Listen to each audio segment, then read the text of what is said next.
درود خدمت شما مشتری عزیز.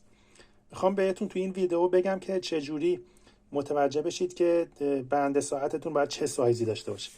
ببینید وقتی قاب ساعت این طرف وسط ساعد شماست، این بند سگک دار این طرف دقیقاً وسط مچ، این قسمت پینش دقیقاً وسط مچ باید بیفته. از اینجا طول بند کوتاه به دست میاد، مثلا 8 سانت. از اون طرف اگه مثلا طول بند کوتاه 8 سانت باشه، بند بلند تا این سوراخ وسط الان 5 تا سوراخ داره، تا این سوراخ وسطی از اینجا تا اینجا باید بشه 8 سانت. طول بند بلندم بر حسب بند کوتاه اینجوری راحت به دست میاد. اگه مثلا بند کوتاه باشه، مثلا سگک اینجا باشه، بند کوتاهه.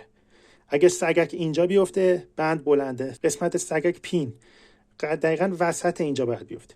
سایز هم که میخواین بگین، پین تا پین بگین، یعنی از پین اتصال به ساعت تا پین اتصال به سگک.